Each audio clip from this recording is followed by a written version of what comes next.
வணக்கம். பகுபத உறுப்பிலக்கணத்தில் எதிர்மறை வார்த்தையை எவ்வாறு பிரிக்க முடியும் என்பதை பற்றிய ஒரு வீடியோ. இப்போ பகுதி செய் என்று கட்டளையாக பிரிச்சிடுறோம். அது பிரித்தாச்சு. மிச்சம் ஏன் இருக்குது. ஏ என்ற நெடிலில் ஈ கூட்டல் ஏ இருக்குது. அப்போ அந்த ஏனாவையும் இந்த மெய்யெழுத்தை சேர்த்து ஏன் என்று தன்மை ஒருமை வினைமுற்றாக பிரிச்சிடுறோம். மிச்சம் ஈயனா இருக்குது. இந்த ஈயனாவை இடையில இடைநிலையாக போடலாம்னா போட முடியாது. ஏன்னா ஈயனாங்கிறது அதாவது எகர மெய்ங்கிறது நிகழ்கால இடைநிலையும் கிடையாது, இறந்த கால இடைநிலையும் கிடையாது, எதிர்கால இடைநிலையும் கிடையாது.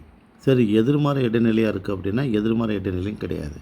எதிர்மறை இடைநிலை என்ன நடக்குன்னா ஆவணாவும் இல்லைனான் தான் எதிர்மறை இடைநிலை. ஆனால் இந்த வார்த்தை இப்போ என்ன, எதிர்மறை வார்த்தை. அப்போது ஆவணா போடணும் அல்லது இல்லைனா போடணும். இங்கே இல்லைனா வருவதுக்கு வாய்ப்பு இல்லை. அதனால் ஆவணாவை போட்டோம்னா இங்கே செய் பகுதி ஆ எதிர்மறை இடைநிலை, ஏன் தன்மை ஒருமை வினைமுற்றுக்குதுன்னு பிரிக்கலாம். ஆனால் நீங்கள் உச்சரிக்கும் போது செய்யாயேன் செய்யாயேன்னு வருது.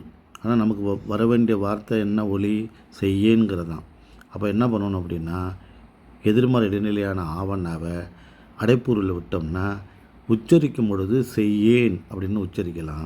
பிரிக்கும் பொழுது ஆவணா என்பது எதிர்மறை இடைநிலையாக பிரிக்கலாம். அப்போ எழுதும்போது எப்படி எழுதணும்னா செய் பகுதி ஏன் தன்மை ஒருமை வினைமுற்று விகுதி ஆ எதிர்மறை இடைநிலை புணர்ந்து கெட்டதுன்னு எழுதணும். எப்படி எழுதணும்னா புணர்ந்து கெட்டது.